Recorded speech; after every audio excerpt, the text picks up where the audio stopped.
Hey everybody, it's Daniel here from IFRS. Hope you're all doing well. And of course, we have to talk about the US inflation numbers. So we got the US inflation numbers that came out yesterday. It came in out hotter than expected. We got the core CPI, the headline CPI all coming out higher. If we look at the year over year number, the number came out at 3.2% versus the expected number of 3.1%. We also saw that the core number came in at 3.8%, which is higher than the 3.7% expected number, right? So when we look at the headline number, right, we we are seeing a new low being printed, even though it came in higher than the expectation, right? The expectation was for 3.7.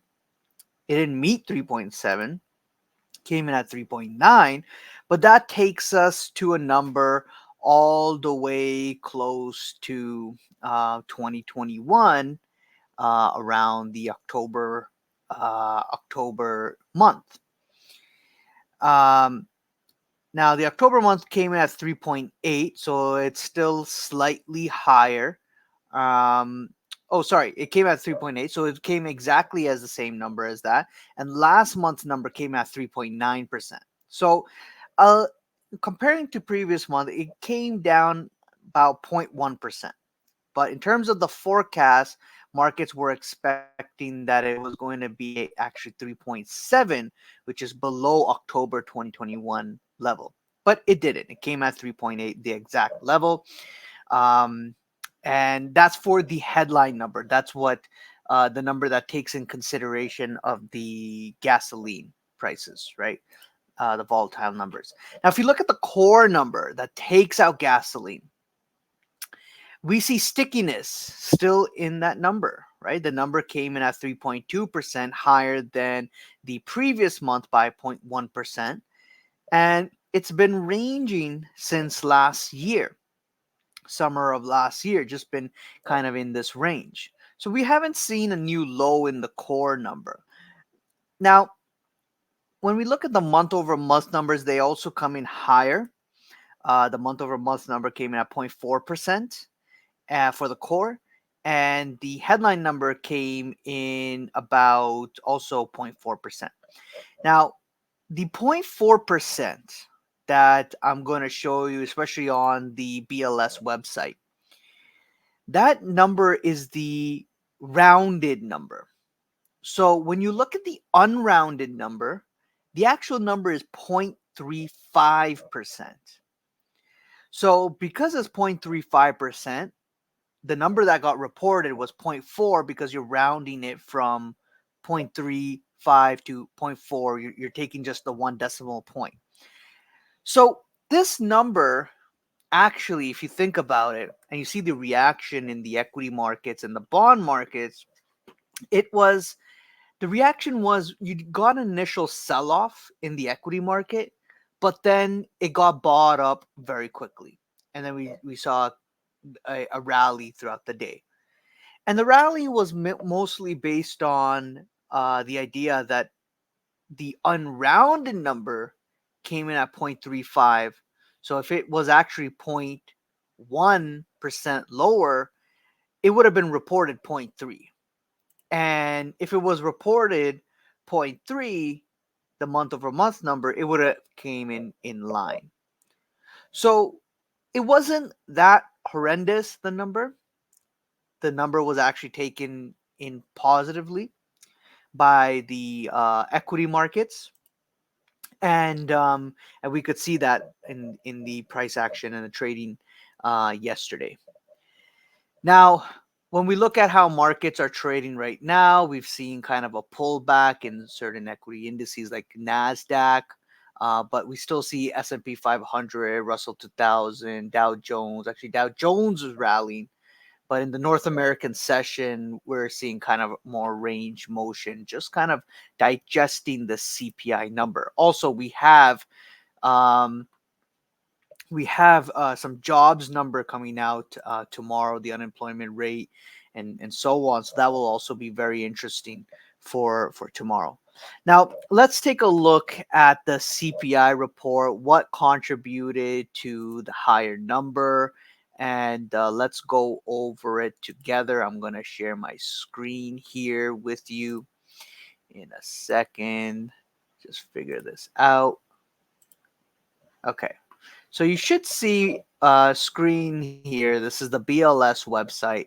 Basically, you can, check out this table here. Goes over every line item for the month of February and and what the inflation numbers were. But basically, to summarize, it says here CPI increased 0.4% in February on seasonal adjusted basis after rising 0.3% in January. The index for shelter rose in February, as did the index for gasoline.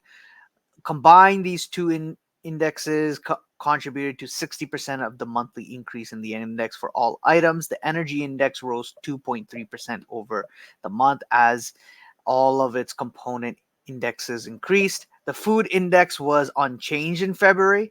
So we saw an unchanged number, as you can see here. These two line items, food at home and food away, came unchanged. Food away from home index rose 0.1% over the month. And food index was unchanged in February, as was the food at home index, was unchanged. So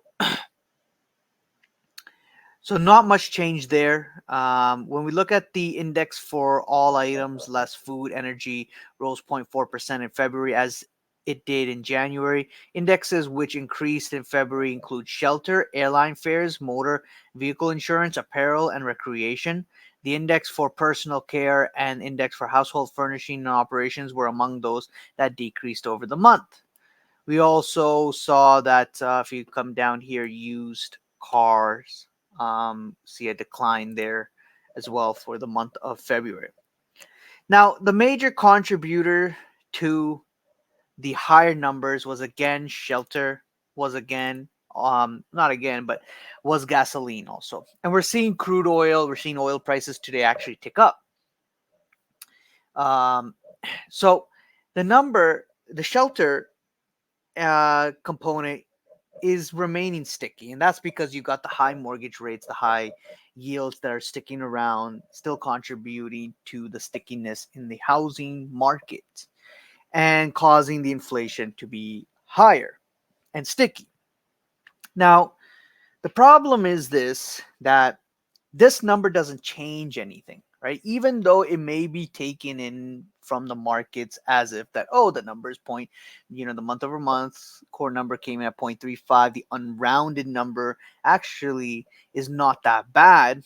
So it's actually not 0.4%. It's actually okay, in line. This still doesn't change the views that much and the pricing in from the markets according to rate cuts, right? When we look at what the markets are pricing in, they're still pricing in a possibility of a June rate cut, and the idea of a May rate cut is after this number is slightly being taken out. So you're seeing the consensus of a June rate cut happen, and that's what's causing you know the markets to price in that we're seeing um, you know uh, because of the inline numbers or not so aggressive numbers. You're seeing the markets kind of rally that, hey, we're still continuing on with the idea of rate cuts that are probably starting in June. The idea of something sooner is basically priced in, like that it's not coming anytime sooner. Now, what is not priced in is if you don't get a June rate cut. Now, the probability is still not high. We still need to see multiple CPI numbers. We still need to see multiple job numbers. We still need to see multiple data points to figure out where whether we're going to really get the June rate cut or is it really fully priced in, right? Um, with this euphoria, with what we heard from the Fed previously, if inflation continues to show stickiness or it edges up, the idea of a rate cut could be pushed. Or if they do cut rates, the idea of cutting rates and then pausing again for some time could happen, right? So they want to bring the inflation level down, and this report doesn't fully confirm that they can start cutting rates all of a sudden, especially when you have shelters still staying up there, and the market supposedly is looking really good.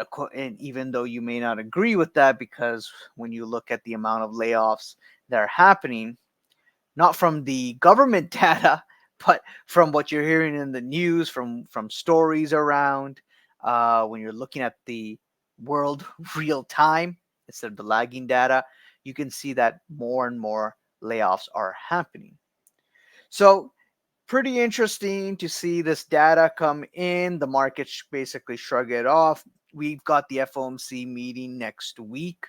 It'll be interesting to see what they have to say. Definitely no rate cut next week. And probably they're going to continue to push the narrative and the idea that they need to see more data, more data, more data. And this number, I think, justifies them backing them up and on the idea of more data is needed to see more data, more data, more data, and then we'll decide later what to do.